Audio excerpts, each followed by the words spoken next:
세상을 바꾸는 정치수다 팟캐스트 정치 알아보건다 102회 방송 시작하겠습니다. 자, 어제 예고해드린 대로 오늘 방송은 정청래 키워드 분석을 중심으로 진행하겠습니다. 자, 예고를 국정원을 해주세요. 네. 네, 재밌겠는데 시작해주세요.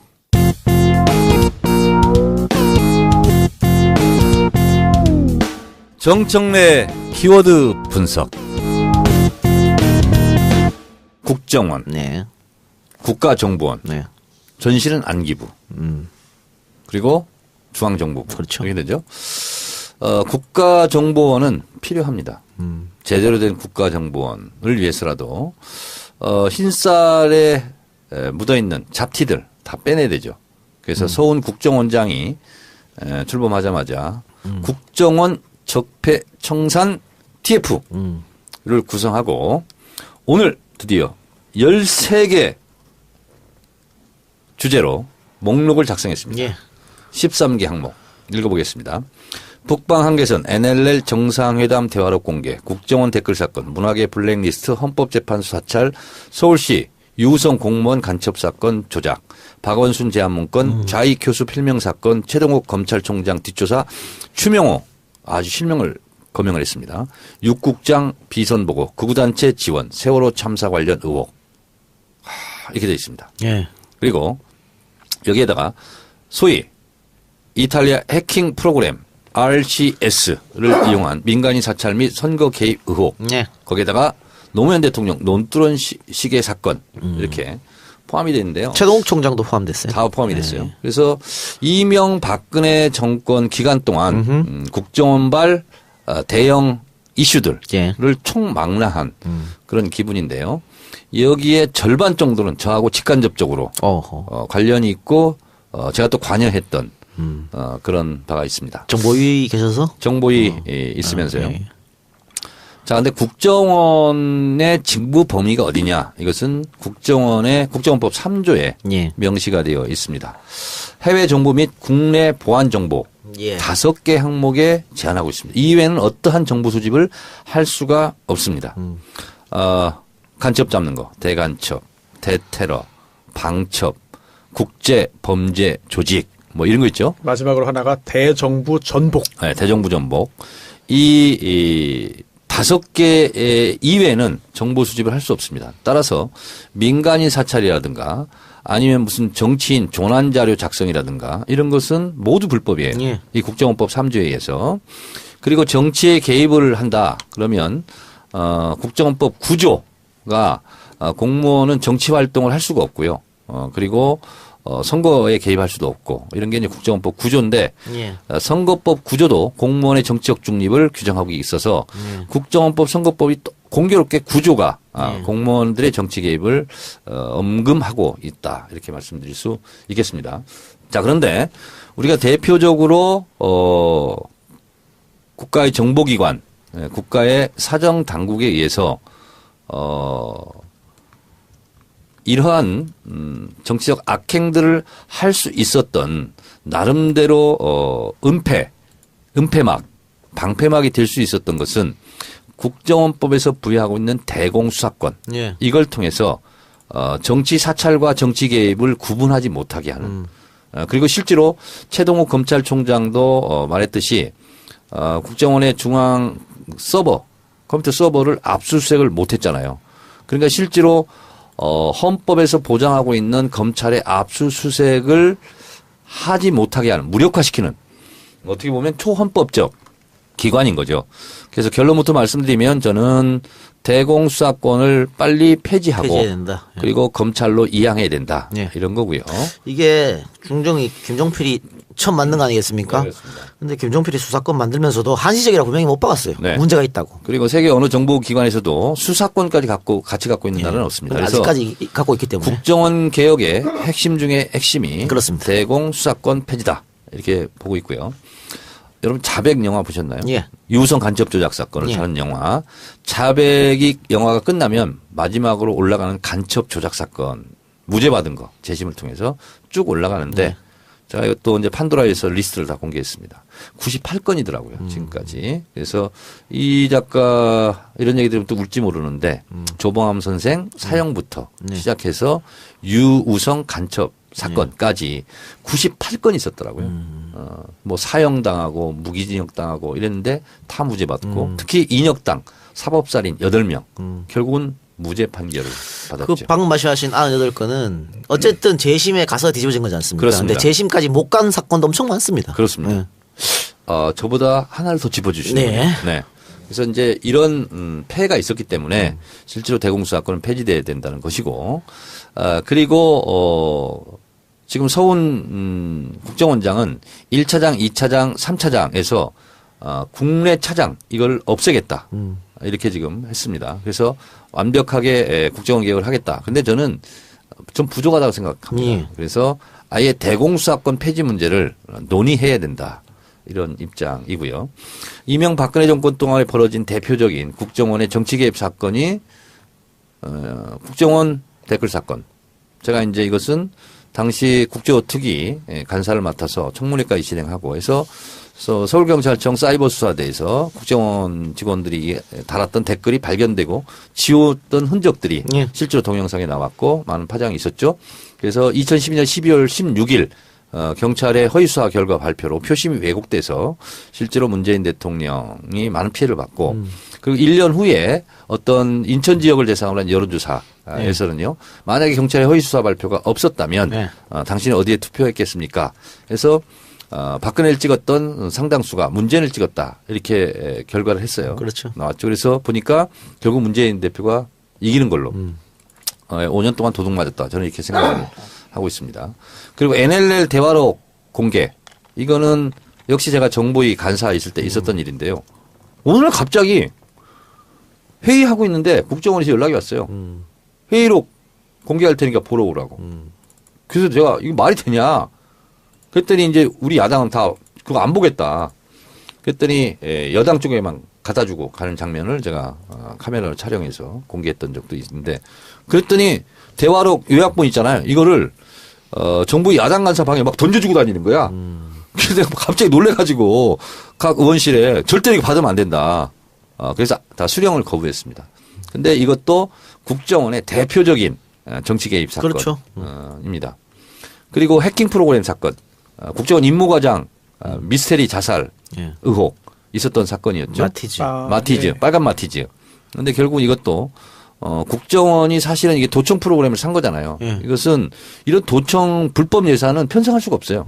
이것도 비공개적으로 진행된 음습한 예산 집행이었고 더 황당했던 것 두 가지는 손수 변호사 있죠. 네. 국정원의 그 정보 수집 행동 수칙이 뭐냐면 흔적을 남기지 않는다는 거예요. 이메일로 이것을 일반 사기업과 이메일을 주고받았다는 것은 국정원으로서는 전 수치입니다. 수치. 자질이 없는 거죠. 그럼요. 그리고 또 하나는 뭐냐면 이게 들통이 났어요. 저는 이게 진짜 애국심이 없다는 게 뭐냐면 들통이 났으면 다른 걸로 변명했으면 내가 이해를 좀 그래도 하겠는데 북한 정보를 이걸로 입수하려고 했습니다. 정보는요. 정보 입수 경로. 어떻게 정보를 캐내느냐. 이것이 가장 큰 정보입니다. 이걸 스스로 발설을 해요. 이런 천인 공로할 일을 이명박근혜 정권 국정원이 스스로 자행했다. 예. 그래서 문재인 정부의 국정원 개혁은 이제는 보다 실질적이고 법과 제도로 이것을 못 박아야 되겠다. 그래서 국정원이 다시는 이런 일을 해서는 안 된다. 이런 거고요. 사실은 국정원이 입맛이 딱딱 맞아요. 그래서 어느 정권이든지 이것을 이용하고 싶은 유혹이 있습니다. 예. 그러나 문재인 정부는 그것을 과감히 끊겠다. 이런 건데 저는 차제에 국정원이 왜 이렇게 무소불위의 힘을 발휘하느냐. 대통령 직속기관이기 때문에 그렇습니다. 대통령의 독대권이 있기 때문에. 자, 국정원장이 청와대 대통령한테 독대 보고를 하러 간다. 그러면 제일 먼저 떠는 사람들이 장관들입니다. 왜냐하면 어떻게 보고를 할지 모르잖아요. 예. 그래서 실제로 국정원 밑으로 수직 계열화 되는 거랑 비슷한 겁니다. 그래서 저는 차제에 대통령 직속기관 이 문제도 해제했으면 좋겠어요. 네. 그러니까 그 북한을 잡으라 이게 주된 목적인데 지금 보면 정부 여당에 반대되는 정치 세력 또 국민들 잡은 꼴이 됐고요. 어쨌든 이런 것도 적폐청산 잘못된 걸 바로잡는 하나의 수순이지 않습니까? 근데 정 의원 말처럼 독대 문제도 그렇습니다. 노무현 정부 때 노무현 대통령이 독대를 없애버렸습니다. 국정원 네. 독대를. 근데 이명박이 부활시켰거든요. 이런 식으로 이번에 문재인 정부에서 이렇게 개혁을 해서 국정원 개혁을 한다 그러면 혹시 만일 4년 뒤에 혹은 5년 뒤에 저들이 정권을 잡으면 다시 또 이런 적폐가 부활하지 않을까 이런 걱정도 들어요. 이해찬 총리가 대신 보고를 받았거든요. 국정원장한테. 노무현 대통령이 안 받는다 그러고. 그래서 이제 이해찬 총리가 필요한 것만 대통령에게 다시 이제 재차 보고하는 걸 했는데 이해찬 총리 말씀이 이거예요. 내가 받아보니까 별로 쓸데있는 정보가 없더구만. 그래요. 그러니까 이걸 이용하는 세력들이 나쁜 거죠. 그렇습니다. 그런 것 때문에 정 의원은 그 하나의 방법, 완전히 개혁할 수 있는 방법으로 대통령 직속을 없애라 네. 이런 것이죠. 네. 네. 알겠습니다. 자, 국정원에 대해서 우리 송은소 변호사는 혹시 궁금한거나 알고 싶은 것이나 뭐. 차장이 있잖아요. 네. 근데 이제 뭐 제1, 제2, 제3 하니까 와닿지가 않아요, 사실은. 그동안도 뭐 예전에 YS 때인가요? 김기섭 예. 제 1차장? 2차장? 네. 그것도 그 1, 2, 3으로 하기 때문에 일반적인 뭐 저를 포함한 평범한 사람들의 경우에 확 와닿지가 않아가지고 잘 그 내막을 잘 모르고 넘어가는 경우가 많거든요. 네. 혹시 1차장, 2차장, 3차장이 뭐 어떤 이것을 이제 다시 이름을 붙이겠다는 거예요. 1차장은 해외 차장, 아, 네. 2차장은 북한 차장, 3차장은 방첩 차장. 그래서 이제 3차장은 보통 전산, 컴퓨터 뭐 이런 거예요. 첨단 장비를 이용한 산업 스파이, 대테러 뭐 이런 거거든요. 근데 2차장이 국내 차장이었어요, 그동안. 예. 그러니까 정치 차장인 거죠. 예. 그러니까 국내 파트, 해외 파트, 북한 파트 이렇게 있잖아요. 근데 이게 사실은 2차장 체제로 있다가 3차장 체제로 갔다가 또 2차장 체제로 갔다 뭐 이런 경우가 있었거든. 근데 어쨌든 거기에 한 파트는 국내가 들어가는 건데 네. 이걸 이제 폐지하겠다는 거예요. 그런데 지금 문재인 정부에서 추진하고 있는 국정원 개혁이 결국은 또 국정원 법 개정이잖아요. 그렇습니다. 그렇다면은 지금 현재 야당 전체 또는 일부의 협조가 없으면 통과가 사실은 불가능한 상황이잖아요. 네. 근데 야당은 지금 정권을 안 잡고 있기 때문에 네. 이거 하는데 반대를 하지 않을 것 같은데. 그럴까요? 반대할 명분도 없고 그렇죠. 반대해서 실익이 하나도 없어요. 자기들한테 실익이 없어요. 오히려 본인들은 자유로워야 되잖아. 그러려면 사실 여당이 국정원 개혁을 한다는 것은 대단한 거예요, 이거는. 우리가 그래요? 갖고 있는 칼 하나 버리는 건데. 그런데 아주 잘 드는 칼 하나 버리는 건데. 서훈 국정원장 그 청문회 때 보면 이완영 의원 등을 비롯해서 국정원의 대공 수사권이라든지 국내 정보 수집 관련해서 이걸 포기하는 게 맞지 않는다라는 질문들을 한 걸 볼 때 글쎄요, 과연 국정원 몸집 줄이기에 지금 현재 야당이라고 해서 과연 흔쾌히 동의해 주겠냐? 또 동의하고 싶어도 지금 무조건 발목 잡는 상황에서 뭔가 이걸 법을 통과시키려면은 현실적인 그런 뭐 당근이라도 있든가 해야 되지 않을까 싶어서 걱정됩니다. 그러니까 이제 이런 겁니다. 댓글 공작 사건 이후에 국정원 개혁 특위가 만들어졌었어요. 그래서 이제 국정원한테 자체 셀프 개혁안을 갖고 와. 박근혜 대통령이 이렇게 이제 지시를 했거든요. 근데 그냥 꼬리 자르기 식으로 갖고 왔거든요. 근데 지금은 이제 대통령이 국정원, 제대로 된 국정원 개혁안 가져와 봐. 이렇게 됐거든요. 그래서 국정원 자체에서 하는 힘이 아마 저는, 힘의 원천이 되지 않을까 그런 생각을 합니다. 예. 그렇게 알겠습니다. 좀 됐으면 좋겠고. 그렇죠. 예. 자, 그러면은 이것으로 국정원 관련 키워드 분석 마치고요. 광고 듣고 와서 이야기 계속하겠습니다. 입시 정말 이해 안 되는 것 투성이야. 왜 부자들이 명문대에 더 많이 가는 걸까? 항상 싸우던 진보와 보수가 한 목소리로 학생부 종합전형에 좋다고 하는 것도 이해가 안 돼. 또 수시와 정시 찬반 논쟁은 언제까지 계속할 건지. 입시 뭐가 뭔지 모르겠어.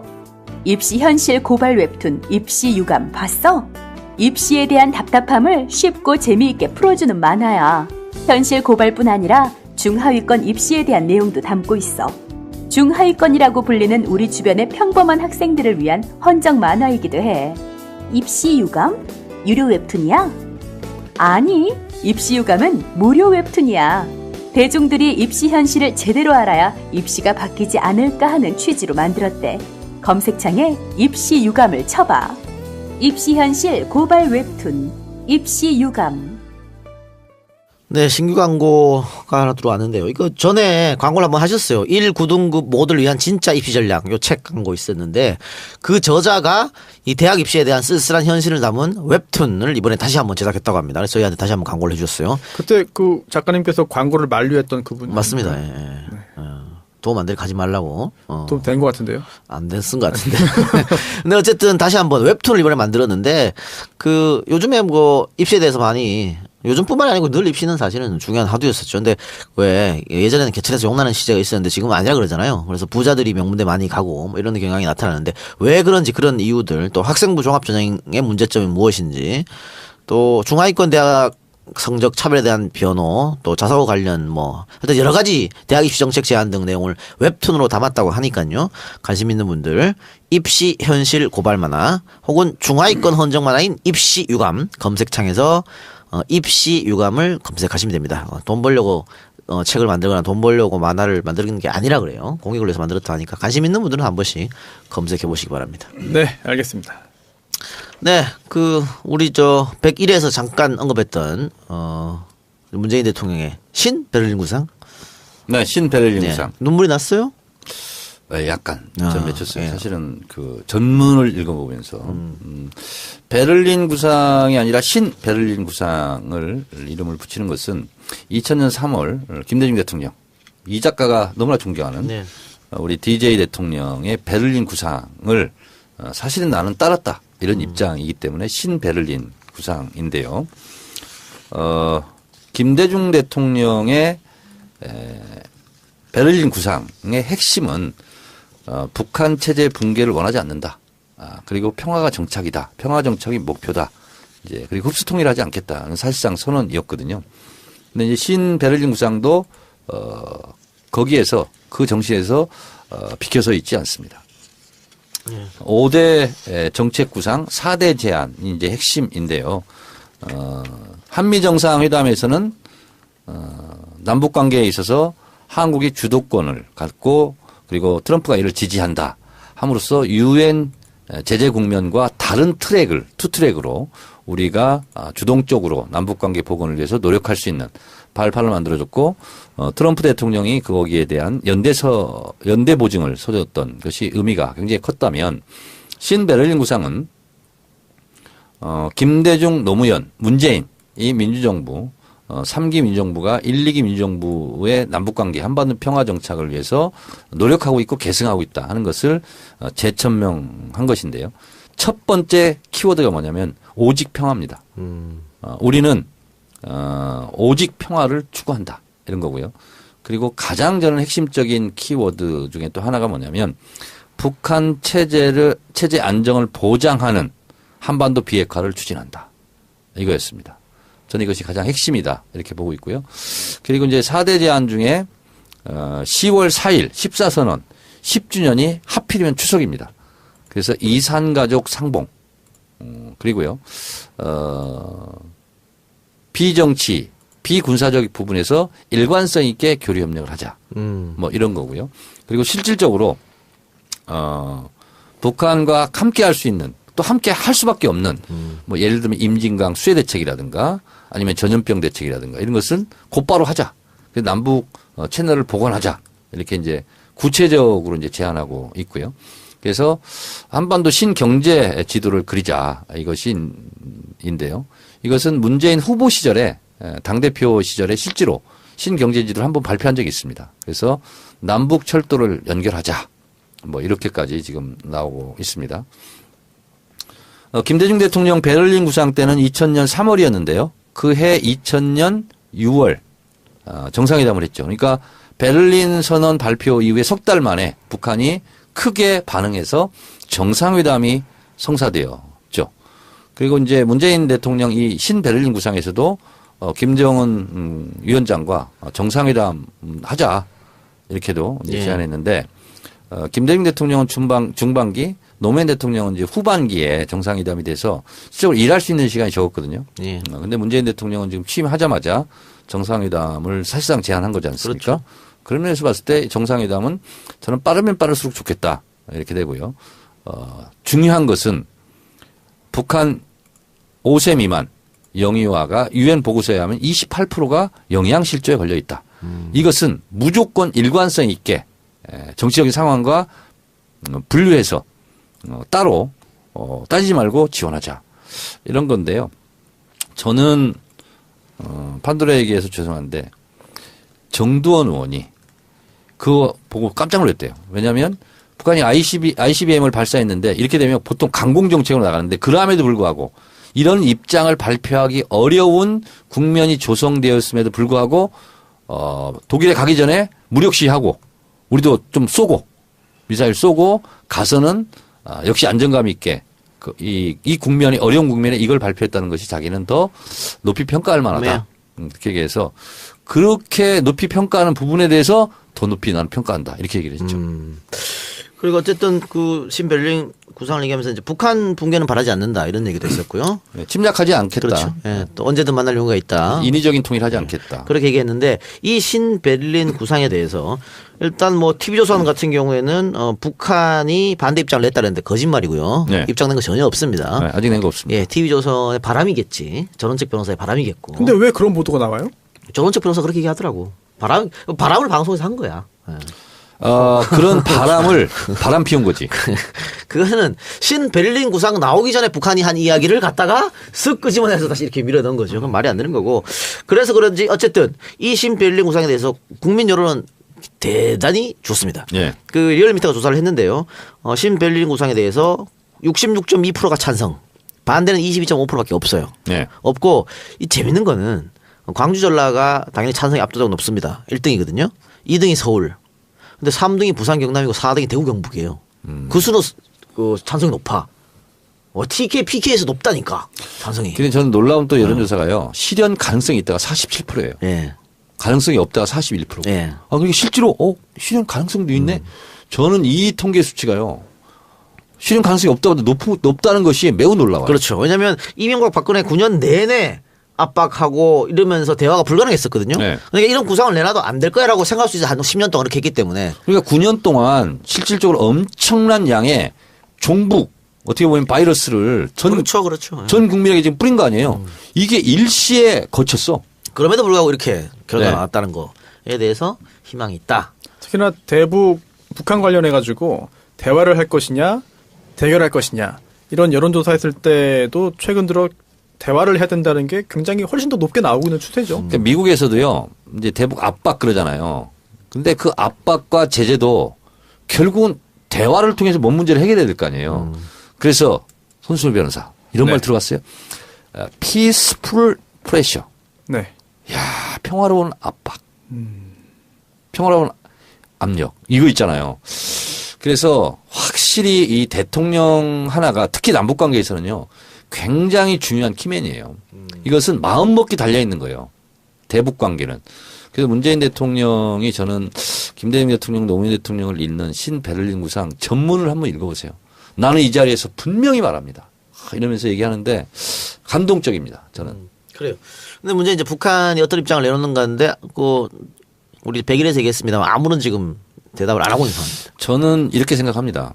ICBM을 쐈어요. 이제 북한의 이제 기술이 이제 발전했다는 것은 이제 저는 뭐 분명한 사실인 것 같고 저는 씨름판에서 저는 사파 싸움이라고 생각합니다. 아니 미국에 왜 쏘겠어요? 미국을 향해서. 그건 뭐냐면 우리도 대등한 위치에서 너희들에게 꿀리지 예. 않고 우리는 대화하고 싶다 예. 하는 저는 역지안이라고 저는 봐요. 그러니까 핵 보유국 지위 인정해 달라. 네. 뭐 이런 것 같은데 그래서 일각에서는 북한은 결국은 그 남한이랑 대화를 하지 않고 미국하고 대화하려고 그런 거 아닌가 이런 주장도 있어요. 여기서 뭐 어떻게 생각하세요?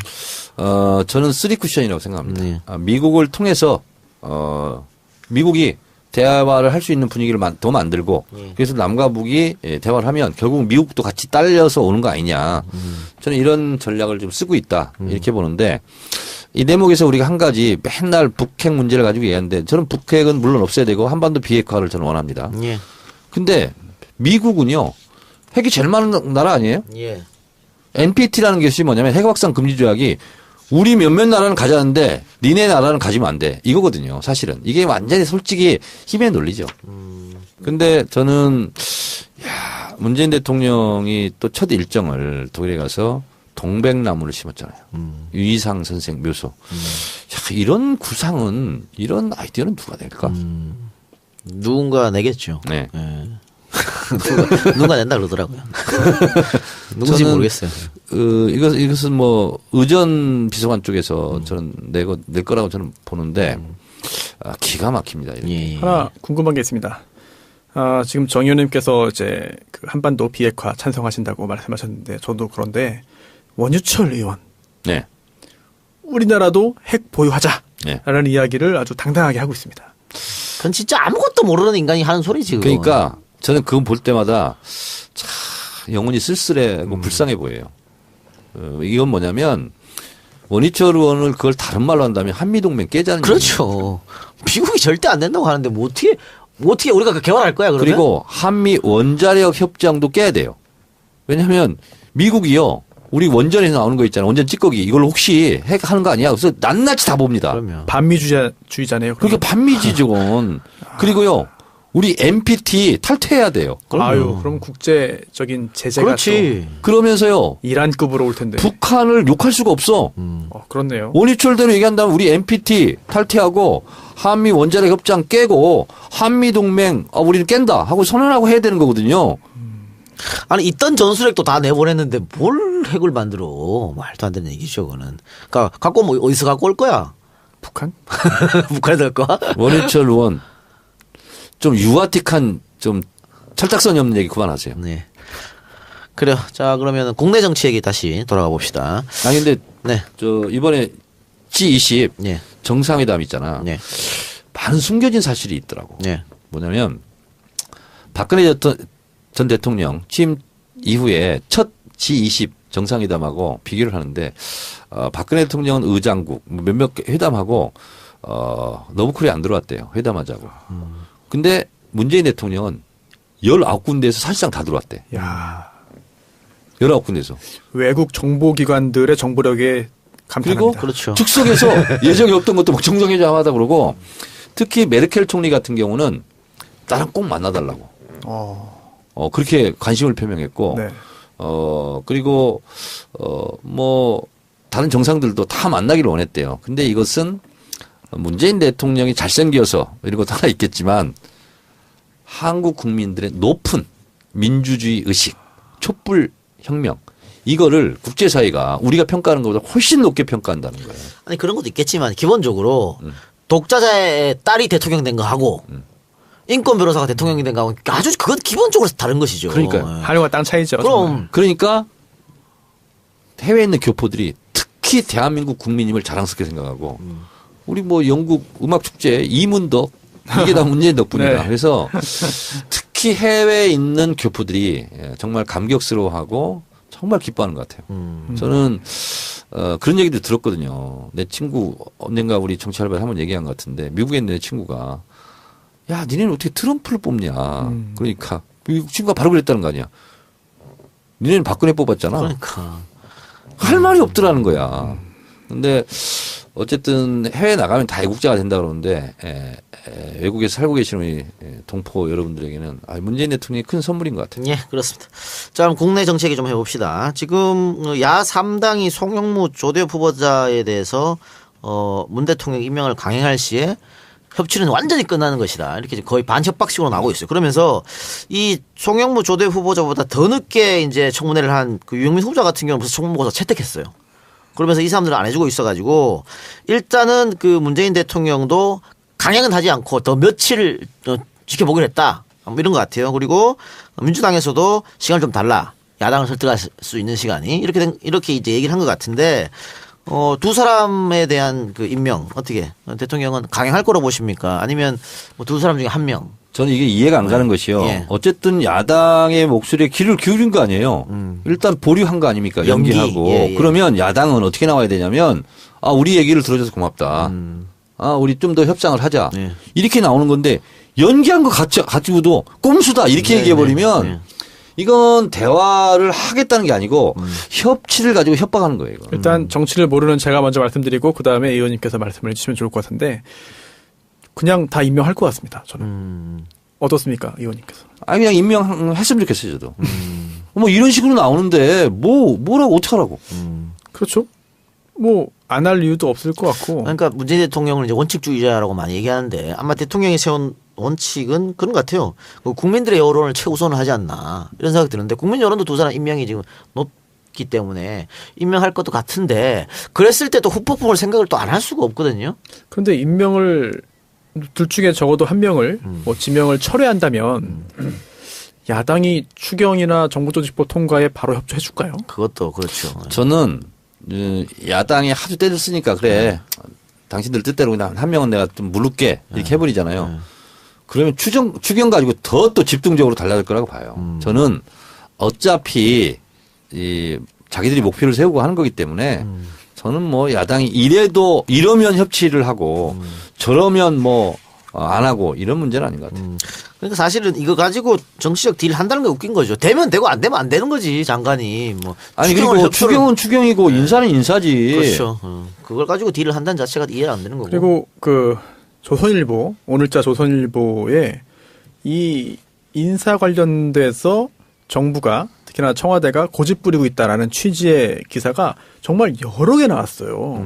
뭐 지금 여러 개 나왔는데요. 그 중에 또 표현 자체가 굳이 한 명만 날린다면 여는 조대엽, 야는 송영무라는 추측성 기사가 나오기도 하고요. 또 계속 이렇게 하고 있습니다. 장관 인사 갈등에 멈춰선 국회라는 게 3면에 나오고 또 그 옆에 굳이 한 명 날린다면 조대엽, 송영무 둘 중에 하나다. 이것도 나오고 또 장관 그리고 또 청와대가 반대하는 야당 체면 세워주면서 송, 조, 임명, 명분 쌓기 중이다라는 것도 정치면에 나오고. 도배를 했네요. 이게 다른 보수신문과도 달리 조선일보에서는 오늘 완전히 이걸로 싹 했거든요. 뭔가 의도가 좀 있는 것 같습니다. 뭐 그래봤자 조선일보 영향력이 예전만큼치 않기 때문에 별 의미 없고요. 같은 논리면 저도 하나 주장할 수 있겠네요. 해주십시오. 굳이 종편에서 하나를 날리자면 TV조선을 날려야겠다. 그럼 되는 거잖아. 섭외 안 오나요? 네. TV조선? 네. 나 TV조선 나간다 그랬는데 섭외가 안 오네. 그래요. 하여튼 언론 보도는 그런 식으로 계속 하는 것 같고요. 어쨌든 대통령의 선택을 조금 더 우리는 지켜보면 될 것 같고, 그 자유한국당이 혁신위원장으로 유석춘 연대 교수를 임명했는데 혁신위원장과 유석춘 전혀 맞지 않는 것 같은데. 충격적입니다. 당이 자꾸 빠꾸하는 것 같아요, 얘네들은. 날 샜다. 이건 정말 보나마나다. 대충격. 그러니까 이 사람이 이제 과거 일베 지지하는 분 그렇죠. 아니에요? 일베 지지했던. 그 표현 자체가 뭐 엄청나더라고요. 뉴라이트 출신 아니야 또. 그렇죠. 국정교과서 찬성하고. 찬성. 네. 대단하신 분이에요. 그러니까 우파의 혁신은 더 우파로 가는 거죠. 그렇죠. 그 탄핵 때도 거리에서 태극기 들고 나간 사람이에요. 그리고 이 사람 아버지가 박정희 때 또 한자리 했어. 그래요? 뭐 그런 거지 뭐. 일베를 악의 근원이라고 얘기하는 건 이해가 되지 않는다라는 말도 했고요. 또 일베가 고수들이 모여있는 곳이 숨어있는 사이트다라는 말도 했고요. 일베에 대해서 이렇게 왜 유독 일베에 대해서만 시비 거는지 모르겠다라고 이야기를 했고, 대한민국의 정통성을 사랑하는 지향을 칭찬해주지는 못할 망정 왜 비난하는지 이해를 못하겠다. 이런 걸 진짜 뭐 동영상이 지금도 있으니까요. 보시면 되겠습니다. 요걸 사자성어로 하면 곡학아세예요. 공부 이렇게 해놓고는 이렇게 세상을 네. 이상하게 쳐다보고 이상한 얘기를 하고 다니니까. 연세대 이승만 연구원 원장, 그러니까. 박정희 대통령 기념재단 이사, 국정교과서 찬성하는 교수 모임인 올바른 역사 교과서를 지지하는 교수 모임에서 활동. 저는 어떻게 보면 다행이라고 보는데. 네. 그러니까요. 민주당 입장에서는 잘 됐다. 네. 또 문재인 정부 입장에서는 너무 좋다. 바른정당이 제일 좋아하지 않을까요? 바른정당도 좋아하죠. 네. 차별화를 이제 할 수 있으니까. 야, 이거 차별화 되는 것 같아요. 저는 홍준표가 좀 정신을 차린 줄 알았어요. 전혀 아닌 거예요. 왜냐하면 밀어줄 건 밀어주고 반대할 건 반대하자. 이러면서 이제 정우택하고도 좀 다른 노선을 걷는 듯한데 이분 임명하는 거 딱 보면서 야, 정신 상태는 뭐 거의 국민의당 수준이네. 네. 그 지금 이런 생각을 했어요. 홍준표가 이제 그 사당화 하려고 하는 것 같습니다. 근데 최고위원회의에서 오늘 만장일치로 추대했다고 하는데 의결해서 이제 한 거잖아요. 근데 최고위원 회의에 원내대표도 당연직으로 있지 않나요? 들어가죠. 그러면은 정우택 원내대표도 여기에 다 찬성을 한. 이건 뭐냐면 마음속으로 반대일 텐데 반대해봤자 안 될 거니까. 아니 그래도 그런 거예요. 그래요? 근데 이제 또 이제 정우택 원내대표 자체가 홍준표 개인하고 좀 싫은 관계지만 네. 안 좋은 관계지만 본인도 동의하는 거죠. 그렇죠. 그래요. 예. 인터넷 공간은 너무 좌편향돼 있어서 우파는 숨 쉴 수가 없었는데 일베가 그 숨을 틔워줬다. 아니 잘 됐다니까. 그러니까 국정원에서 훌륭한 선택이야. 국정원에서 옛날에 썼던 2011년 12.6 재보궐선거 직후 작성했던 SNS 장악 그 문건 있잖아요. 똑같은 생각이에요. 똑같은 생각이지. 예. 아 이거 참. 예, 홍준표 씨의 선택에 박수를 보내드리고요. 박수 한번 치세요. 아, 마음속으로 엄청 치고 있어요. 번 쳐. 자, 그리고 바른정당 얘기가 나왔으니까 그 왜 김경준 씨가 기획국 폭로하면서 유영아가 날 만나러 왔다고 얘기했잖아요. 그때 이 의원이 봐라! 나 아니었잖아! 억울하다! 라고 했는데 김경준이 이번에 또 그렇죠. 뭐야? 이 의원도 만나러 왔는데? 이런 얘기. 아, 그랬어요? 예, 얘기를 했어요. 전문가 아니십니까, 정 의원님? 어떤 전문가? BBK.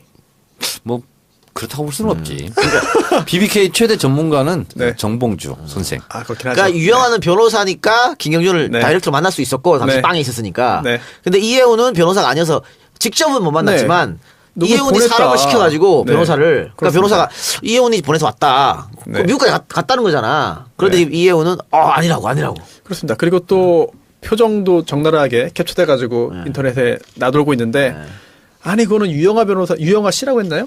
이 유영아 씨가 다 알아서 한 건데 제가 관여할 이유가 뭐가 있습니까? 라고 관여된 바 없다고 했습니다만 글쎄요.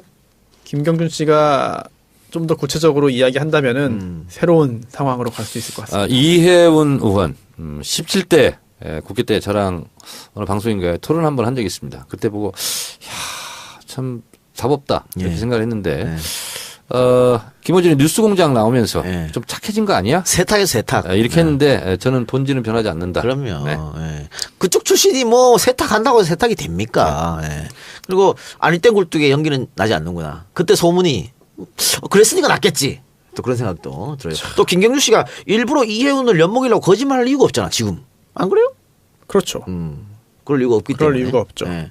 저는 이혜훈 의원의 말보다 김경준 씨의 말이 더 신뢰감이 간다. 뭐 이런 결론을 내리고 일단 이것도 재미있게 지켜보면 아주 좋겠어요. 네. 자, 그러면 광고 듣고 와서 계속 이야기하겠습니다. 안녕하세요. 스킨 코치입니다. 이번 광고를 통해 감사의 마음을 전하고 싶습니다. 정말 깜짝 놀랐습니다. 3주 전에 망하기 직전이라는 광고를 듣고 많은 분들이 스킨 코치를 방문해 주셨습니다. 살면서 수분크림을 처음 써본다는 분도 계셨고 다른 나라인데 주문하겠다고 하시는 분까지 계실 정도로 따뜻한 마음에 놀라고 감사했습니다. 이후 직접 사용하신 분들이 제품을 인정해주는 많은 후기를 보며 보내주신 마음에 보답할 수 있어서 감사했고 자신감을 가질 수 있었습니다. 내 일처럼 관심 가져주시고 격려해주신 그 마음들을 결코 잊지 않고 간직하며 스킨코치를 성장시켜 가겠습니다. 감사합니다.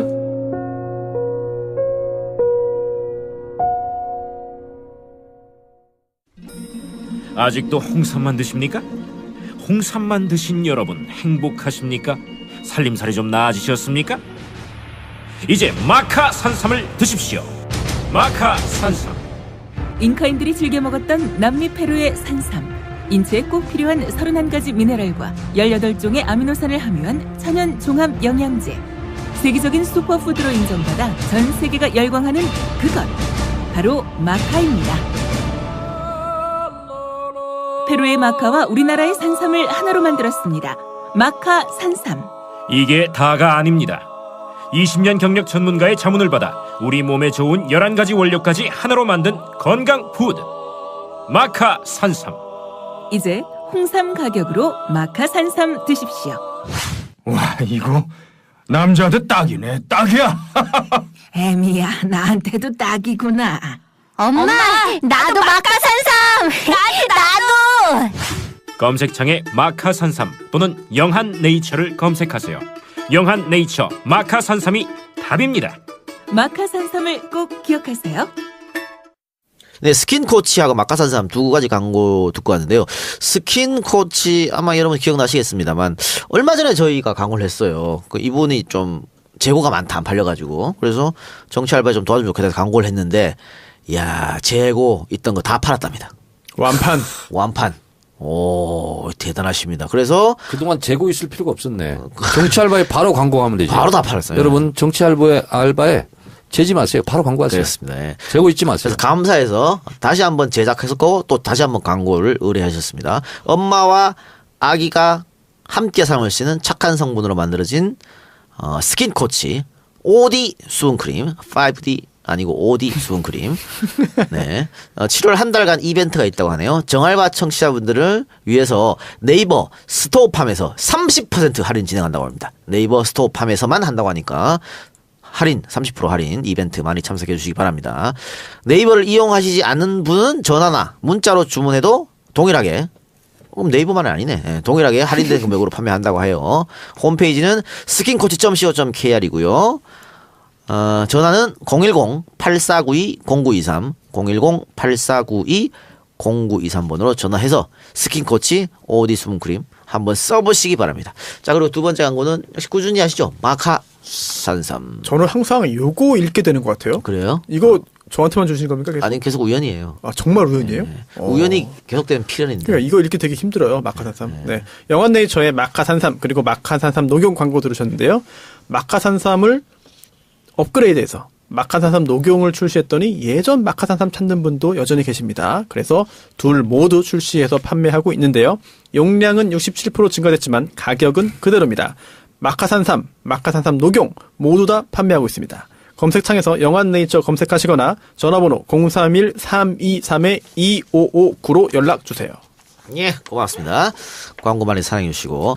그 101회에서 이재용 재판 조금 더 얘기하자 했잖아요. 지금 얘기합시다. 그 이재용도 지금 구속기간 만료가 다가옵니다. 이재용은 뭐 한 달 앞으로 다가온 것 같아요. 8월 예, 8월 말료 아니에요? 네네, 그렇습니다. 한 달 정도 남았는데 재판부가 1심 구속기간 만료 전에 선고할 계획이라고 하는데 이건 어떻게 오피셜인가요? 아니 이거는 사실 모든 재판부가 그 피고인 구속기간 만료되기 전에 판결을 선고하려고 합니다. 네, 그래서 이건 뭐 확인할 필요도 없는 것이고요. 다만 실제로 그렇게 할 수 있는 여건이 되느냐 여부는 또 다른 문제긴 한데요. 하지만 이재용 부회장 같은 경우에는 뭐 재판 진행에 있어서 그동안 차질이 없었고요. 예. 또 굉장히 뭐 빠짐없이 재판이 이루어졌기 때문에 재판부의 의도대로 판결 선고가 되지 않을까. 뭐 절차적으로는 예. 그렇게 예상합니다.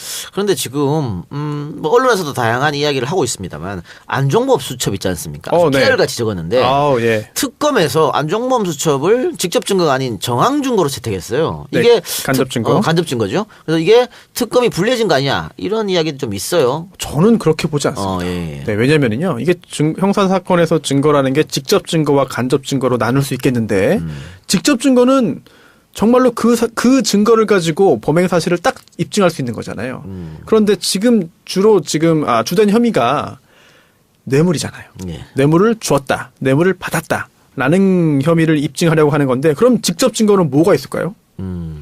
만약에 누가 주고받은 사진, 영수증 뭐 이런 게 그렇습니다. 있어야겠죠. 아니면 카메라를 설치해서 영상이 네네, 있거나 네네네. 뭐 이런 게 직접 증거일 텐데요. 뇌물 관련된 사건에 직접 증거가 있다?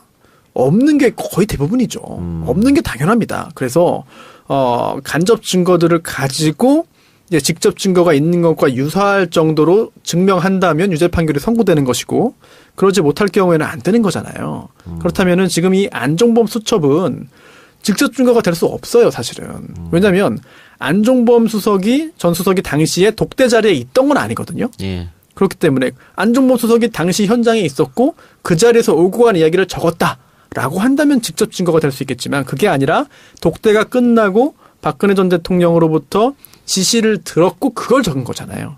그렇다면은 그 둘 사이에 있었던 독대 자리에서 있었고 그리고 또 뇌물에 대해서는 간접 증거가 될 수밖에 없는 거거든요. 따라서 특검이 더 불리해진 거라고 볼 수는 없습니다.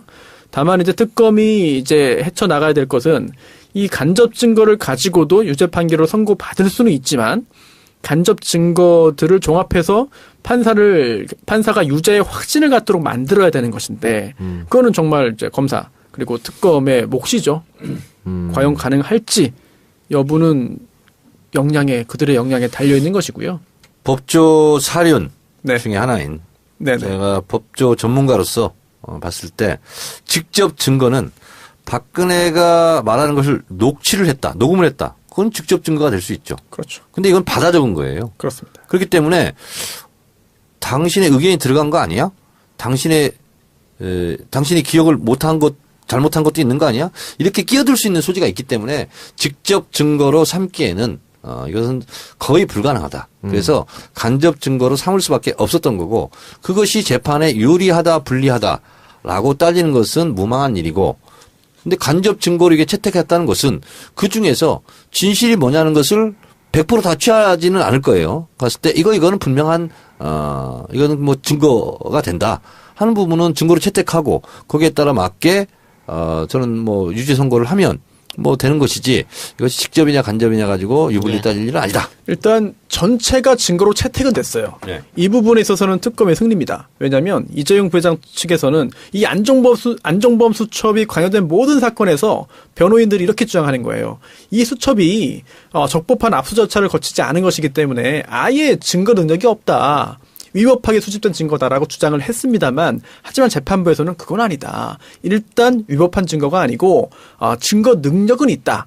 다만 직접 증거는 아니고 간접 증거이기 때문에 그러한 점을 고려해서 과연 이게 유죄의 증거로 쓰일 수 있을지 증명력 부분은 따로 이제 판단하겠다라고 한 것이거든요. 그렇다면 증거 능력 자체를 배제하라고 했던 이재용 부회장 측의 주장 어떤 입장은 인정이 안 된 겁니다. 즉 증거로 채택은 됐고 그 증거가 간접 증거이지만 그런 걸 잘 조합을 하고 보강을 하고 여러 가지를 잘 끼워 맞추고 빈틈을 없애서 그 유죄 판결을 받는 게 특검 그리고 검찰의 이제 그 과제가 되는 거죠. 뭐 예를 들면 이런 거죠. 지금 직접 증거냐 간접 증거냐. 이재용하고 박근혜가 독대를 했잖아요. 네. 독대를 해서 어떤 얘기가 나온지는 두 사람 아니면 알 수가 없죠. 그럼요. 독대를 했으니까. 모르는 게 거의 대부분의 경우예요. 그게 당연한 거예요. 배석자도 없어. 네. 근데 박근혜가 두 사람 이재용 만나고 나와가지고 안종범한테 이런 걸 지시를 했단 말이야. 네. 그걸 안종범 수첩에 적었어요. 그렇습니다. 그러니까 직접 못 들었기 때문에 직접 증거는 안 되지만 네. 박근혜가 나와가지고 얘기를 했기 때문에 그걸 받아 적었기 때문에 이것도 간접 증거 하나가 될 수 있는 거죠. 당연하죠. 그리고 안종범 전 수석한테 이재용 부회장 측에서 이렇게 또 말했죠. 아니 이거 안종범 전 수석 당신의 의견이 들어갈 수 있는 거 아닙니까? 오염될 그랬더니 수도 있다. 아닙니다. 저는 들은 대로 적었습니다. 그러면서 박근혜 전 대통령의 이야기가 빨라서 정말 그대로 받아 적기도 힘들었습니다. 제 의견이 들어갈 수가 없었습니다. 라는 이야기를 했어요. 근데 박 대통령 말이 빨라? 근데 그게 듣기에는 느린데 받았으면 적어보세요. 그렇죠. 예, 이거 웬만큼 느린 말도 받아 적긴 진짜 어렵거든요. 그리고 간접 증거, 직접 증거 약간 헷갈릴 수 있는데 확 와닿는 게 하나 있습니다. 바로 시신 없는 살인 사건. 네. 이게 시신이 있다라고 한다면 그 자체가 살인 행위의 직접 증거가 될 수 있잖아요. 부검도 할 수 있고 여러 가지. 그런데 시신이 없는 경우에도 살인죄로 유죄 판결을 선고했고 대법원에서 유죄 확정 판결 나온 적이 있거든요. 아, 그래요? 그럼요. 시신이 없어도 기타 여러 가지 다른 간접 증거를 다 종합해 볼 때 비록 시신은 없지만 당신이 살인범이야. 라고 판결을 한 적이 있어요. 실제로 가능합니다. 살인도 가능합니다. 이게 뭐 구체적으로 말씀드리면 좀 잔인합니다만 그 차에서 지금은 단종됐으니까 괜찮겠다. 아벨라 안에서 뭐 살인행위 하고 있는데 혈흔도 뭐 이제 측정해보고 이것저것 다 해봤더니 이건 누가 봐도 당신이 피해자를 살인한 것이다.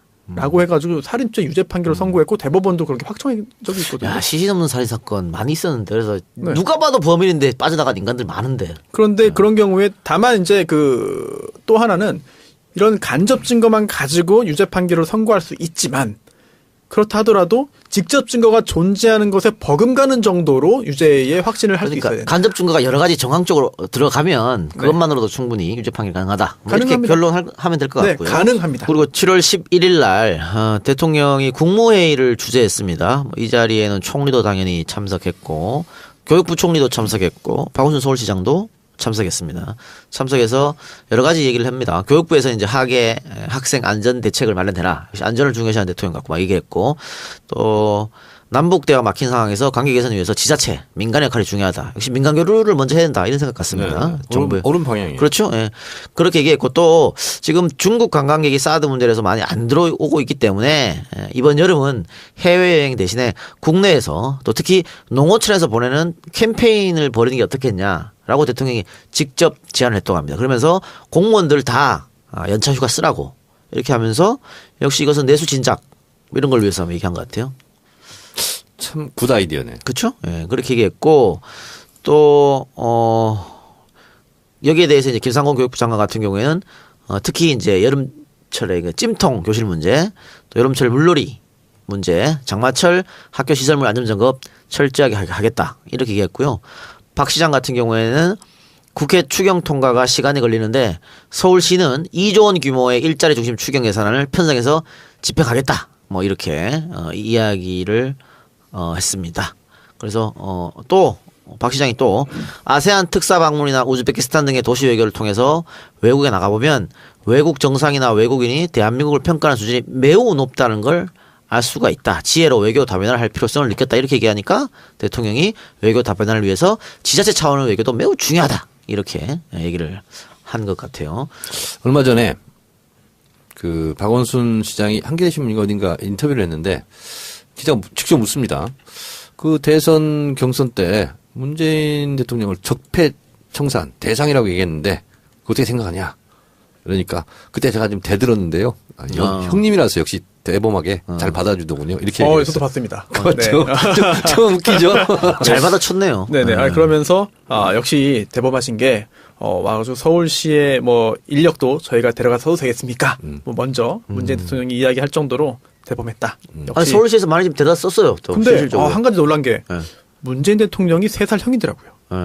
놀랐습니다. 연수원 동기인데. 놀랐습니다. 놀라운 일이 아닌가요? 그래요? 아닌가? 여보세요. 박원순 시장하고요. 네. 손석희 앵커하고 동갑 아니에요? 노회찬 의원하고 또 동갑이죠. 그 외모로 지적질한 거예요 지금? 아닙니다. 그래 우리가 왜 지난 정권 때 뭐 이렇게 문제가 뭐 그 수학여행 가서 문제 터지면 수학여행 금지 뭐 이런 대책을 대책으로 내놨잖아요. 국무회의에서. 네. 근데 저 멋있는 국무회의요. 이런 게 얼마나 멋있어. 탁 얘기하면 탁 받아치고 정말 이런 국무회의를 원했는데. 아니, 적는 게 아니라 회의니까 회의가 이루어져야 되는데 오랜만에 그런 걸 보니까 낯설기도 하고 기대가 좀. 언론에도 그런 거 나오더라고요. 바뀌었다. 네. 예전에는 대통령 얘기하면 다 받아만 적었는데 받아 적는 게 싹 사라졌다. 국무회의에서. 오히려 토론하고 논쟁하고. 네. 예전에는 적자 생존. 예. 였는데 지금 이제 적자 생존이 아닌 거지. 그러니까 이런 거 아주 좋은 것 같습니다. 아예 적지 말라고 했었죠. 그렇죠? 대통령이 적지 말라고 그랬었죠. 그리고 엉뚱한 얘기도 좀 해라. 그런 얘기도 했잖아요. 반대해라. 나의 말에 반대하라. 이런 얘기까지 했으니까. 그래요. 박 시장 얘기가 나왔으니까 우리 광고 하나 곁들여서 합시다. 이번 주 목요일입니다. 목요일 날 서당캐 서울시당에서 하는 팟캐스트 있죠? 서당캐 박원순 시장 특집으로 진행된다고 합니다. 목요일 8시부터 녹화가 시작된다고 하니까 박 시장을 만나 뵙고 싶으신 분들은 목요일 8시에 안가로 이제 안가로 오시면 되겠습니다. 깨알 같은 광고 아니 그 보내드렸고 수다맨 그 쇼는 합니까? 뭔 쇼요? 쇼가 아닌가? 콘서트? 콘서트? 쇼? 쇼하고 이상하잖아요. 7월 며칠 날 하죠? 7월 29일 날 하려고 했는데 경북대에서 안 된다 그래갖고 지금 일단 보류했어요. 아니 지난주 방송에는 그 한다고 그때로 나갔더라고요. 그대로 방송에. 아니 하기로 했었다니까. 그 후에 안 갑자기 이제 하겠다는 경북대 쪽에서 정치 행사 안 된다 그래가지고. 왜 정치 행사? 그러니까 우리 정치 아닌데 우리 코미디인데 이랬는데. 그래서 우리 제가 그 방송에서 얘기를 했어요. 이렇게. 그랬더니 아마 경북대로 항의를 엄청 간 것 같아요. 그래서 경북대 지금 다시 지금 논의하고 있답니다. 그래요? 예. 저도 그럼 광고 하나 하겠습니다. 예. 7월 16일 일요일 오후 2시 2시인가?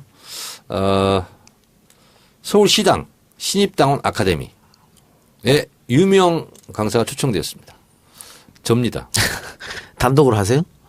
네, 저 단독으로. 강연 제목은 문재인 현상에 대하여. 오늘 강연하고요. 그다음에 이제 서울시당 팟캐스트 멤버들로 이제 팟캐스트가 또 있답니다. 거기서 공개적으로? 네. 재밌겠네요. 그래서 오실 분들은 서울시당 홈페이지를 참고해 주시고 네. 직접 현장에 와도 뭐 출입 정지를 시키기는 하겠어요. 이번에 강의할 내용 이미 많이 한 거 아니에요? 전국 돌면서? 네? 전국 돌면서 많이 하신 거 아니에요? 문재인 현상에 대하여로는 2번 했습니다. 2번. 광명 시민포럼에서 했고요. 그다음에 진해에 가서 했는데 제주도에 가서는 그런 제목으로는 안 했어요. 일부 내용은 들어갔지만. 그래서 문재인 현상을 완성시켜서 강연을 제가 시작했습니다. 문재인 현상에 대해서. 똑같은 얘기하는 거 아니에요? 어떤 거요? 저번에 했던 강의랑 새롭게 할 강의 똑같이 하는 거 아니에요? 그렇지 않습니다. 소위 말하는 우라카이 아니야? 아니야. 우라카이. 그러면 그때 들었던 사람, 강릉에서 들었던 사람이 이번에 가서 또 들어도 돼요? 그렇습니다. 괜찮아요. 네. 알겠습니다. 여러분들 관심 있는 분. 근데 문재인 현상이라고 명명한 게 아마 제가 처음일 거예요. 예.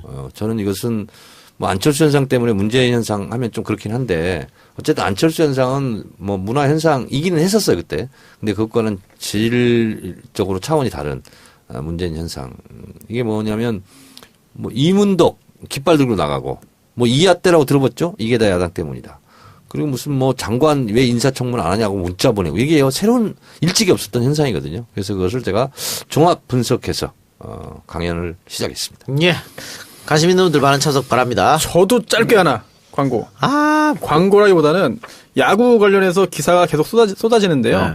그 MBC 스포츠 플러스 기사가 네이버에서 주요 하게 다뤄지지 않고 있습니다. 그래요? 그래서 굉장히 중요한 기사인데도 열심히 노력을 해야만 읽을 수 있어요. 그래서 많은 좀 관심 좀 가져주시고요. 그리고 또 굉장히 또 주목도가 있는 그런 그 방송사에서 취재 협조를 요청을 해서 또 이제 TV에서도 아마 관련된 그런 그 뉴스를 앞으로 보실 가능성이 높아질 것 같습니다. 변호사 사무실도 공감해요. 이왕 하는 거. 아이, 그런 거 안 돼요. 사적인 이익을 챙기면 안 됩니다.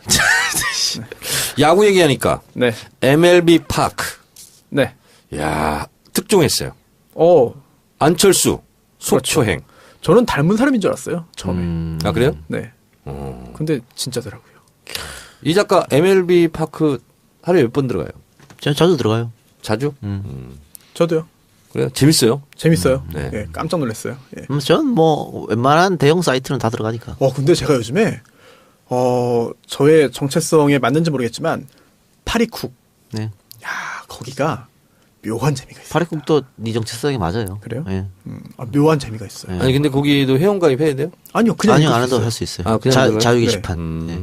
거기는 이제 자유 게시판에 회원가입 안 해도 글 쓸 수 있어요? 글은 모르겠어요. 모르겠는데요? 읽는 거는 네. 아니 글은 아마 해야 될 거예요. 로그인 해야 될 것 아니, 같은데. 글 쓰시는 분들이 거의 대부분이 여성인 것 같아요. 예, 여성분이 많이 계시죠. 정말 제가 모르는 세상의 어떤 그 고민과 그런 해법과 남자도 그럼 회원가입 가능한가? 모르겠는데요. 가능하죠. 시도하지 않아서. 원래 요리로 출발한 저건데. 아 그래요? 파리쿡. 아니 자유 게시판 말고도 다른 게시판도 재밌더라고요. 네. 제가 그 진짬뽕 네. 라면 끓이는 것은 선수인데. 그 가끔 이렇게 해서 올리면 되겠구나. 그러니까 MLB는 남자 회원이 많잖아요. 네. 파리는 그렇죠. 여자 회원이 많고. 예. 그런 차이점이 있어요. 정말 재밌습니다. 예, 오유는 뭐 이것저것 남성 여성 다 섞였는 것 같고. 거긴 안 가봤어요. 예. 딴지일보 가봐요? 딴지도 남자들이 많죠. 아, 거기 완전 남자야. 그렇죠. 아, 정말. 정모 한번 했거든요, 번개팅. 30명 했는데 다 30명이 남자야. 우와. 그렇죠. 예. 지금 언급한 4개 사이트, 큰 네. 사이트 다 날 싫어하더라고.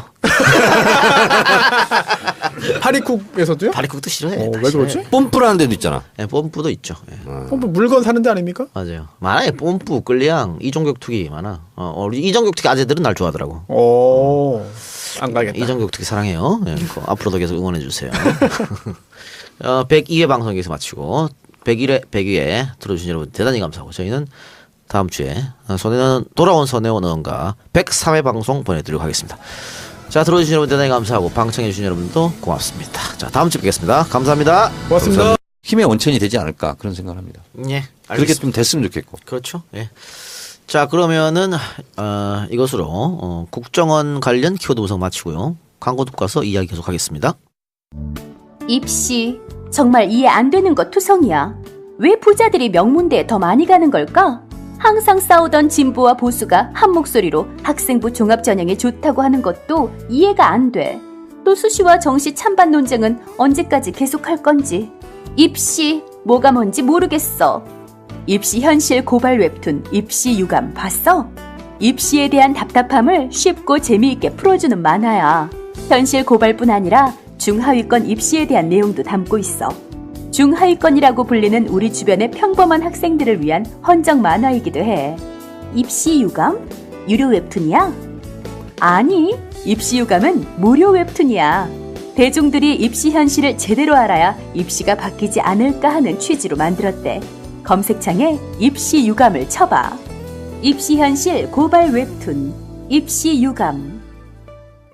네, 신규 광고가 하나 들어왔는데요. 이거 전에 광고를 한번 하셨어요. 1, 9등급 모두를 위한 진짜 입시 전략. 요 책 광고 있었는데 그 저자가 이 대학 입시에 대한 쓸쓸한 현실을 담은 웹툰을 이번에 다시 한번 제작했다고 합니다. 그래서 저희한테 다시 한번 광고를 해주셨어요. 그때 그 작가님께서 광고를 만류했던 그분. 맞습니다. 예.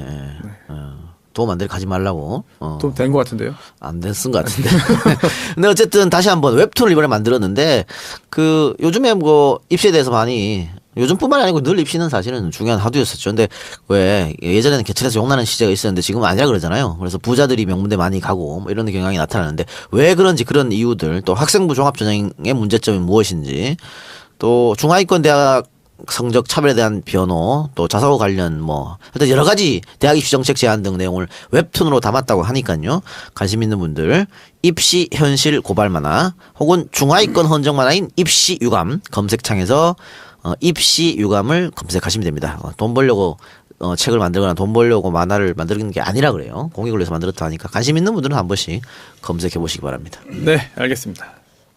네, 우리 101에서 잠깐 언급했던 문재인 대통령의 신 베를린 구상. 네, 신 베를린 네. 구상. 눈물이 났어요? 네, 약간 좀 맺혔어요. 예. 사실은 그 전문을 읽어보면서 베를린 구상이 아니라 신 베를린 구상을 이름을 붙이는 것은 2000년 3월 김대중 대통령 이 작가가 너무나 존경하는 네. 우리 DJ 대통령의 베를린 구상을 사실은 나는 따랐다 이런 입장이기 때문에 신 베를린 구상인데요. 김대중 대통령의 베를린 구상의 핵심은 북한 체제 붕괴를 원하지 않는다. 그리고 평화가 정착이다. 평화 정착이 목표다. 이제 그리고 흡수 통일하지 않겠다는 사실상 선언이었거든요. 근데 이제 신 베를린 구상도 거기에서 그 정신에서 비켜서 있지 않습니다. 5대 정책 구상, 4대 제안이 이제 핵심인데요. 한미 정상회담에서는 남북 관계에 있어서 한국이 주도권을 갖고 그리고 트럼프가 이를 지지한다 함으로써 유엔 제재 국면과 다른 트랙을 투 트랙으로 우리가 주동적으로 남북 관계 복원을 위해서 노력할 수 있는 발판을 만들어줬고 트럼프 대통령이 거기에 대한 연대 보증을 서줬던 것이 의미가 굉장히 컸다면 신 베를린 구상은 김대중 노무현 문재인 이 민주정부 3기 민주정부가 1, 2기 민주정부의 남북관계 한반도 평화 정착을 위해서 노력하고 있고 계승하고 있다 하는 것을 재천명한 것인데요. 첫 번째 키워드가 뭐냐면 오직 평화입니다. 우리는 오직 평화를 추구한다 이런 거고요. 그리고 가장 저는 핵심적인 키워드 중에 또 하나가 뭐냐면 북한 체제 안정을 보장하는 한반도 비핵화를 추진한다. 이거였습니다. 저는 이것이 가장 핵심이다 이렇게 보고 있고요. 그리고 이제 어느 정권이든지 이것을 이용하고 싶은 유혹이 있습니다. 네. 그러나 문재인 정부는 그것을 과감히 끊겠다 이런 건데 저는 차제에 국정원이 왜 이렇게 무소불위의 힘을 발휘하느냐. 대통령 직속기관이기 때문에 그렇습니다.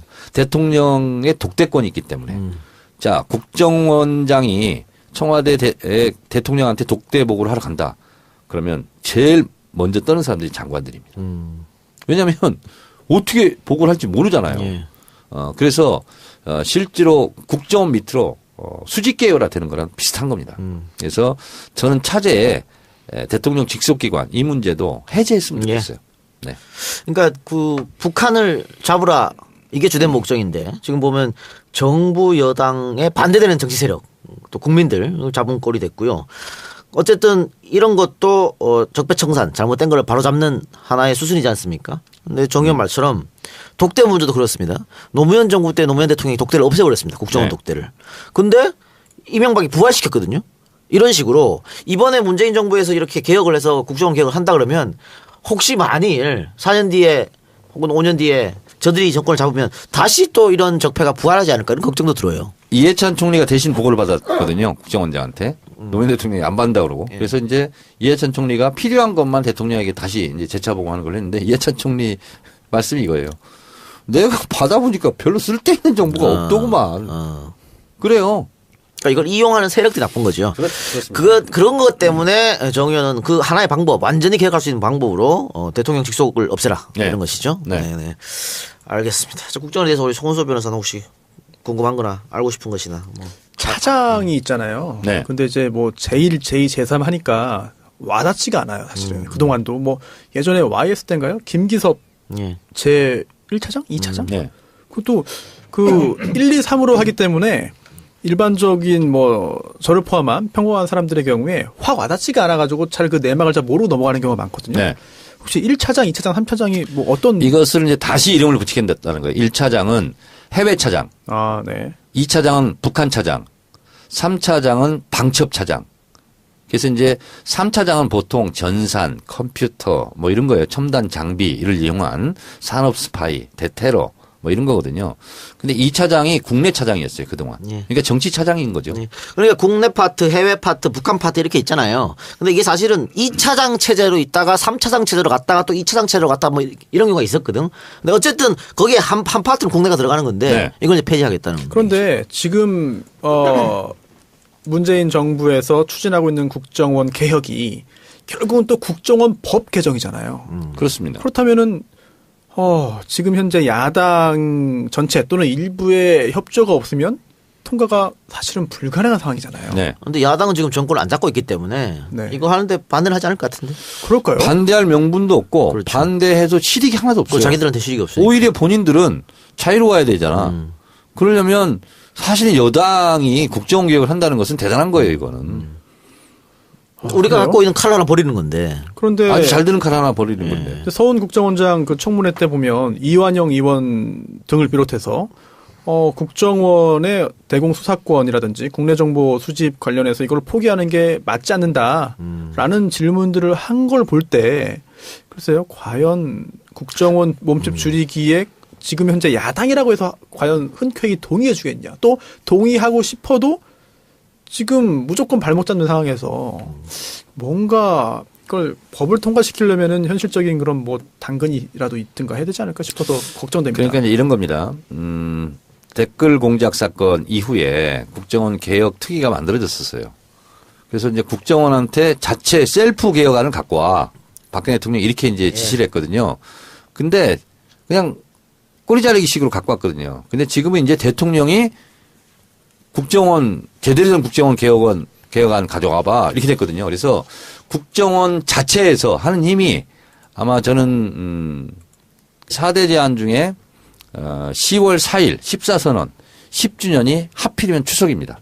그래서 이산가족 상봉, 그리고요,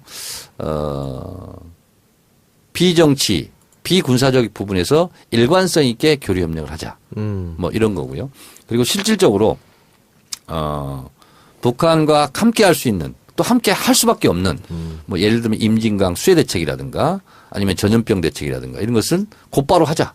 그래서 남북 채널을 복원하자. 이렇게 이제 구체적으로 이제 제안하고 있고요. 그래서 한반도 신경제 지도를 그리자. 이것이 인데요. 이것은 문재인 후보 시절에 당대표 시절에 실제로 신경제 지도를 한번 발표한 적이 있습니다. 그래서 남북 철도를 연결하자. 뭐 이렇게까지 지금 나오고 있습니다. 김대중 대통령 베를린 구상 때는 2000년 3월이었는데요. 그해 2000년 6월 정상회담을 했죠. 그러니까 베를린 선언 발표 이후에 석 달 만에 북한이 크게 반응해서 정상회담이 성사되었죠. 그리고 이제 문재인 대통령 이 신베를린 구상에서도 김정은 위원장과 정상회담 하자 이렇게도 이제 제안했는데 김대중 대통령은 중반기, 노무현 대통령은 이제 후반기에 정상회담이 돼서 실제로 일할 수 있는 시간이 적었거든요. 예. 근데 문재인 대통령은 지금 취임하자마자 정상회담을 사실상 제안한 거지 않습니까? 그렇죠. 그런 면에서 봤을 때 정상회담은 저는 빠르면 빠를수록 좋겠다. 이렇게 되고요. 중요한 것은 북한 5세 미만 영유아가 유엔 보고서에 하면 28%가 영양실조에 걸려 있다. 이것은 무조건 일관성 있게 정치적인 상황과 분류해서 따로 따지지 말고 지원하자. 이런 건데요. 저는 판도라 얘기해서 죄송한데 정두원 의원이 그거 보고 깜짝 놀랐대요. 왜냐하면 북한이 ICBM을 발사했는데 이렇게 되면 보통 강공 정책으로 나가는데 그럼에도 불구하고 이런 입장을 발표하기 어려운 국면이 조성되었음에도 불구하고 독일에 가기 전에 무력 시하고 우리도 좀 쏘고 미사일 쏘고 가서는 역시 안정감 있게 이 국면이 어려운 국면에 이걸 발표했다는 것이 자기는 더 높이 평가할 만하다. 그렇게 얘기해서 그렇게 높이 평가하는 부분에 대해서 더 높이 나는 평가한다. 이렇게 얘기를 했죠. 그리고 어쨌든 그 신베를린 구상을 얘기하면서 이제 북한 붕괴는 바라지 않는다 이런 얘기도 있었고요. 네, 침략하지 않겠다. 그렇죠. 예, 또 언제든 만날 용의가 있다. 인위적인 통일하지 않겠다. 그렇게 얘기했는데 이 신베를린 구상에 대해서 일단 뭐 TV조선 같은 경우에는 북한이 반대 입장을 냈다는데 거짓말이고요. 네. 입장 낸 거 전혀 없습니다. 네, 아직 낸 거 없습니다. 예, TV조선의 바람이겠지. 전원책 변호사의 바람이겠고. 근데 왜 그런 보도가 나와요? 전원책 변호사 그렇게 얘기하더라고. 바람을 방송에서 한 거야. 예. 그런 바람 피운 거지.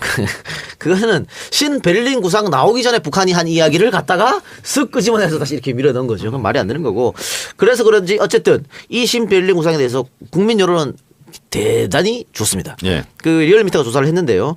신베를린 구상에 대해서 66.2%가 찬성, 반대는 22.5%밖에 없어요. 예. 없고 이 재밌는 거는 광주 전라가 당연히 찬성이 압도적으로 높습니다. 1등이거든요. 2등이 서울. 근데 3등이 부산 경남이고 4등이 대구 경북이에요. 그 수로 찬성이 높아. TK, PK에서 높다니까 찬성이. 근데 저는 놀라운 또 여론조사가요. 실현 가능성이 있다가 47%예요. 예. 가능성이 없다가 41%. 예. 그러니까 실제로 실현 가능성도 있네. 저는 이 통계 수치가요.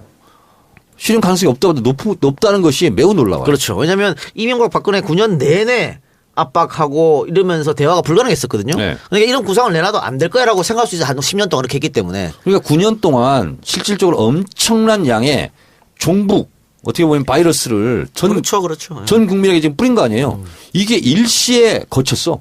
그럼에도 불구하고 이렇게 결과가 네. 나왔다는 거에 대해서 희망이 있다. 특히나 대북 북한 관련해 가지고 대화를 할 것이냐 대결할 것이냐 이런 여론조사했을 때도 최근 들어 대화를 해야 된다는 갖고 있기 때문에. 국정원 개혁의 핵심 중에 핵심이 그렇습니다. 대공 수사권 폐지다 이렇게 보고 있고요. 여러분 자백 영화 보셨나요? 예. 유우성 간첩 조작 사건을 예. 다룬 영화. 자백이 영화가 끝나면 마지막으로 올라가는 간첩 조작 사건 무죄 받은 거 재심을 통해서 쭉 올라가는데 네. 제가 이것도 이제 판도라에서 리스트를 다 공개했습니다. 98건이더라고요 지금까지. 그래서 이 작가 이런 얘기 들으면 또 울지 모르는데 조봉암 선생 사형부터 시작해서 유우성 간첩 사건까지 98건이 있었더라고요. 뭐 사형당하고 무기징역당하고 이랬는데 다 무죄 받고 특히 인혁당 사법살인 8명 결국은 무죄 판결을 받았죠. 그 방금 말씀하신 98건은 어쨌든 재심에 가서 뒤집어진 거지 않습니까? 그렇습니다. 근데 재심까지 못 간 사건도 엄청 많습니다. 그렇습니다. 네. 저보다 하나를 더 짚어주시네요. 네. 네. 그래서 이제 이런 폐해가 있었기 때문에 실제로 대공수사권은 폐지돼야 된다는 것이고, 그리고 지금 서훈 국정원장은 1차장, 2차장, 3차장에서 국내 차장 이걸 없애겠다. 이렇게 지금 했습니다. 그래서 완벽하게 국정원 개혁을 하겠다. 근데 저는 좀 부족하다고 생각합니다. 예. 그래서 아예 대공수사권 폐지 문제를 논의해야 된다. 이런 입장이고요. 이명박근혜 정권 동안에 벌어진 대표적인 국정원의 정치 개입 사건이 국정원 댓글 사건. 제가 이제 이것은 당시 국제어특위 간사를 맡아서 청문회까지 진행하고 해서 서울경찰청 사이버수사대에서 국정원 직원들이 달았던 댓글이 발견되고 지웠던 흔적들이 예. 실제로 동영상에 나왔고 많은 파장이 있었죠. 그래서 2012년 12월 16일 경찰의 허위수사 결과 발표로 표심이 왜곡돼서 실제로 문재인 대통령이 많은 피해를 받고 그리고 1년 후에 어떤 인천 지역을 대상으로 한 여론조사에서는요. 만약에 경찰의 허위수사 발표가 없었다면 네. 당신은 어디에 투표했겠습니까? 그래서 박근혜를 찍었던 상당수가 문재인을 찍었다. 이렇게 결과를 했어요. 그렇죠. 나왔죠. 그래서 보니까 결국 문재인 대표가 이기는 걸로 5년 동안 도둑 맞았다. 저는 이렇게 생각을 하고 있습니다. 그리고 NLL 대화록 공개. 이거는 역시 제가 정보위 간사 있을 때 있었던 일인데요. 오늘 갑자기 회의하고 있는데 국정원에서 연락이 왔어요. 회의록 공개할 테니까 보러 오라고. 그래서 제가 이거 말이 되냐. 그랬더니 이제 우리 야당은 다 그거 안 보겠다. 그랬더니 여당 쪽에만 갖다 주고 가는 장면을 제가 카메라로 촬영해서 공개했던 적도 있는데 그랬더니 대화록 요약본 있잖아요. 이거를 정부 야당 간사 방에 막 던져주고 다니는 거야. 그래서 내가 갑자기 놀래가지고 각 의원실에 절대 이거 받으면 안 된다. 그래서 다 수령을 거부했습니다. 근데 이것도 국정원의 대표적인 정치 개입 그렇죠. 사건입니다. 그리고 해킹 프로그램 사건, 국정원 임무과장 미스테리 자살 예. 의혹 있었던 사건이었죠. 마티즈. 마티즈, 예. 빨간 마티즈. 그런데 결국 이것도 국정원이 사실은 이게 도청 프로그램을 산 거잖아요. 예. 이것은 이런 도청 불법 예산은 편성할 수가 없어요. 이것도 비공개적으로 진행된 음습한 예산 집행이었고 더 황당했던 것 두 가지는 손수 변호사 있죠. 네. 국정원의 그 정보 수집 행동 수칙이 뭐냐면 흔적을 남기지 않는다는 거예요. 이메일로 이것을 일반 사기업과 이메일을 주고받았다는 것은 국정원으로서는 전 수치입니다. 수치. 자질이 없는 거죠. 그럼요. 그리고 또 하나는 뭐냐면 이게 들통이 났어요. 저는 이게 진짜 애국심이 없다는 게 뭐냐면 들통이 났으면 다른 걸로 변명했으면 내가 이해를 좀 그래도 하겠는데 북한 정보를 이걸로 입수하려고 했습니다.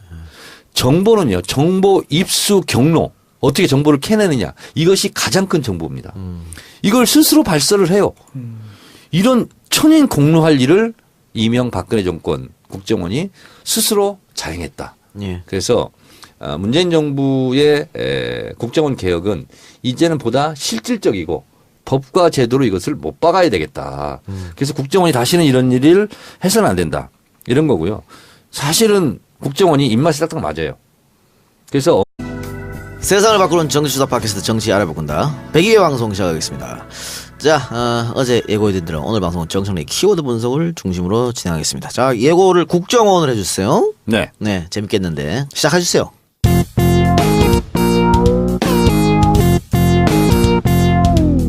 정청래 키워드 분석. 국정원, 네, 국가정보원, 네, 전실은 안기부, 그리고 중앙정보부. 그렇죠. 이렇게 되죠. 국가정보원은 필요합니다. 제대로 된 국가정보원을 위해서라도 흰쌀에 묻어있는 잡티들 다 빼내야 되죠. 그래서 서훈 국정원장이 출범하자마자 국정원 적폐청산 TF를 구성하고 오늘 드디어 13개 주제로 목록을 작성했습니다. 예. 13개 항목 읽어보겠습니다. 북방 한계선 NLL 정상회담 대화록 공개, 국정원 댓글 사건, 문화계 블랙리스트, 헌법재판소 사찰, 서울시 유우성 공무원 간첩 사건 조작, 박원순 제안문건, 좌익 교수 필명 사건, 최동욱 검찰총장 뒷조사, 추명호 아주 실명을 거명을 했습니다. 육국장 비선 보고, 극우단체 지원, 세월호 참사 관련 의혹 이렇게 되어 있습니다. 예. 그리고 여기에다가 소위 이탈리아 해킹 프로그램 RCS를 이용한 민간인 사찰 및 선거 개입 의혹. 예. 거기에다가 노무현 대통령 논두렁 시계 사건 이렇게 포함이 되는데요. 최동욱 총장도 포함됐어요. 다 포함이 됐어요. 그래서 이명박근혜 정권 기간 동안 국정원발 대형 이슈들을 예. 총망라한 그런 기분인데요. 여기에 절반 정도는 저하고 직간접적으로 관련이 있고 제가 또 관여했던 그런 바가 있습니다. 정보위 계셔서? 정보위 있으면서요. 예. 자, 근데 국정원의 직무 범위가 어디냐? 이것은 국정원법 3조에 예. 명시가 되어 있습니다. 해외 정보 및 국내 보안 정보 예. 5개 항목에 제한하고 있습니다. 이외에는 어떠한 정보 수집을 할 수가 없습니다. 간첩 잡는 거, 대간첩, 대테러, 방첩, 국제 범죄 조직 뭐 이런 거 있죠. 마지막으로 하나가 대정부 전복. 네, 대정부 전복. 이 5개 이외에는 정보 수집을 할 수 없습니다. 따라서 민간인 사찰이라든가 아니면 무슨 정치인 조난 자료 작성이라든가 이런 것은 모두 불법이에요. 예. 이 국정원법 3조에 의해서. 그리고 정치에 개입을 한다 그러면 국정원법 9조가 공무원은 정치 활동을 할 수가 없고요. 그리고 선거에 개입할 수도 없고 이런 게 이제 국정원법 9조인데 예. 선거법 9조도 공무원의 정치적 중립을 규정하고 있어서 국정원법 선거법이 공교롭게 구조가 공무원들의 정치 개입을 엄금하고 있다 이렇게 말씀드릴 수 있겠습니다. 자, 그런데 우리가 대표적으로 국가의 정보기관, 국가의 사정 당국에 의해서 이러한 정치적 악행들을 할 수 있었던 나름대로 은폐막, 방패막이 될 수 있었던 것은 국정원법에서 부여하고 있는 대공수사권 예. 이걸 통해서 정치 사찰과 정치 개입을 구분하지 못하게 하는 그리고 실제로 최동욱 검찰총장도 말했듯이 국정원의 중앙 서버 컴퓨터 서버를 압수수색을 못했잖아요. 그러니까 실제로 헌법에서 보장하고 있는 검찰의 압수수색을 하지 못하게 하는 무력화시키는 어떻게 보면 초헌법적 기관인 거죠. 그래서 결론부터 말씀드리면 저는 대공수사권을 빨리 폐지하고 폐지해야 된다. 예. 그리고 검찰로 이양해야 된다. 예. 이런 거고요. 이게 중정이 김종필이 처음 만든 거 아니겠습니까? 네, 그렇습니다. 근데 김종필이 수사권 만들면서도 한시적이라고 분명히 못 박았어요. 네. 문제가 있다고. 그리고 세계 어느 정보기관에서도 수사권까지 같이 갖고 있는 나라는 없습니다. 근데 그래서 아직까지